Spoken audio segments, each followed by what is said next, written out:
Hello everyone. So the next type of price discrimination is, or the second type is second degree price discrimination.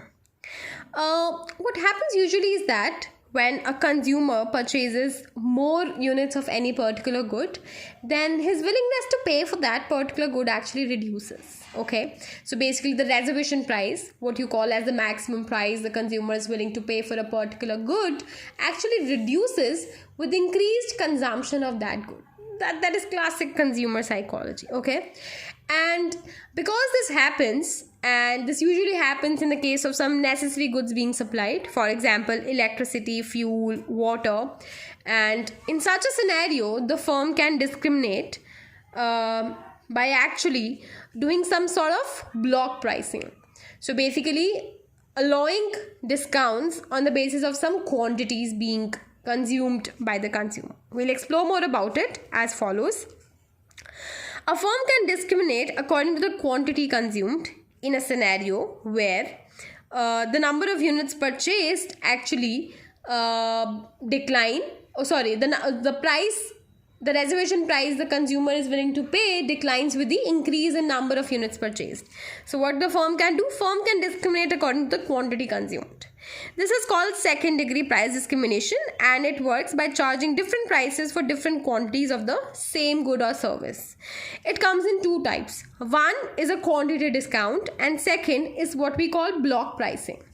Quantity discounts are an example. For example, a Kodak film might be priced at rupees 90, while a box containing 4 such rolls of the same film might be priced at rupees 290.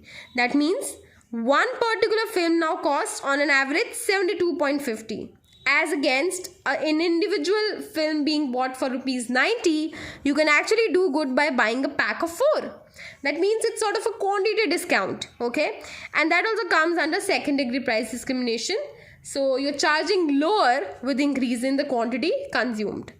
And second type is a block pricing. Block pricing is rather more sensible, and to me it makes a lot of sense, at least in the context of second degree price discrimination.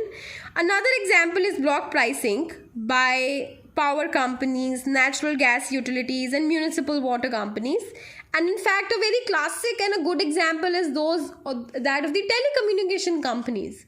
So how is your mobile phone bill charged? If it's a postpaid bill, for example, they usually tell you that until 0 to 100 minutes you will be charged, let's say, rupees 5 per minute, and then for 100 to 300 minutes you will be charged lower, let's say 3 per minute, and then 300 and above you will be charged rupees 1 per minute.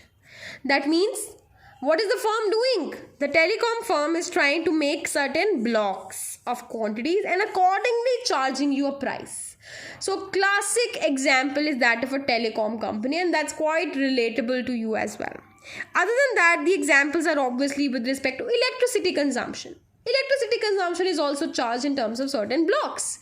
So beyond a certain block, the prices tend to reduce per unit of consumption. Okay, and this particular price reduction with increase in quantity consumed can only come to a particular category of firm who is facing lower cost with increased quantities, because unless and until you're facing lower cost with increase in quantities, you cannot afford to charge a lower price to the customer. Just imagine, your costs are rising and here you are offering some discounts to people.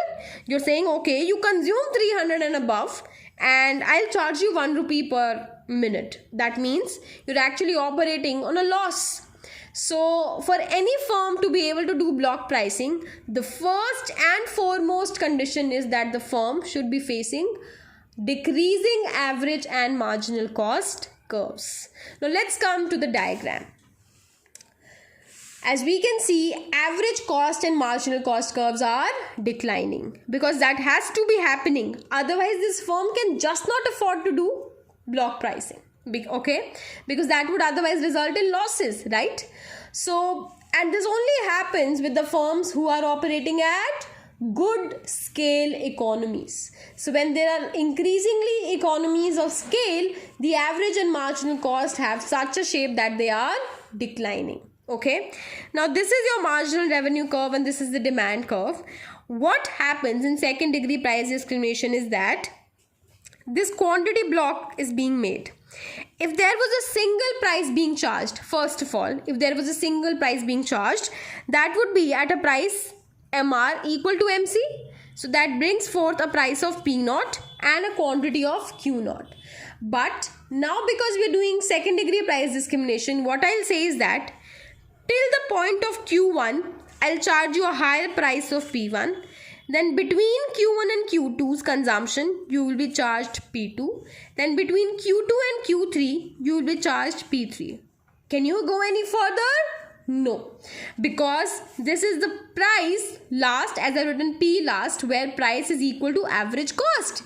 Beyond this point, what will happen? You will make losses as a firm. That means you're only going to charge differential prices till the point price equals to average cost. That is till the point economic profits are 0.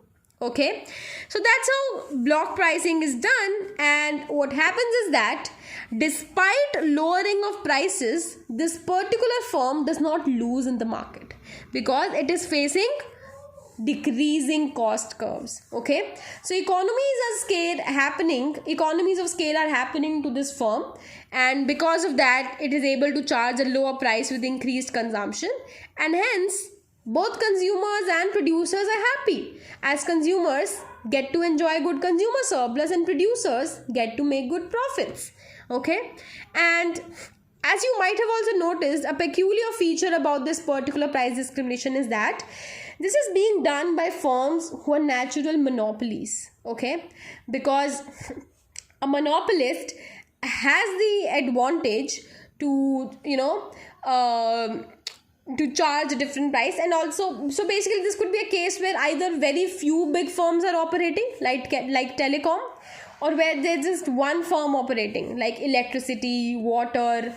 Okay, so those particular cases. So this was a very interesting case of second degree price discrimination where certain block pricing is done. Thank you for watching the video.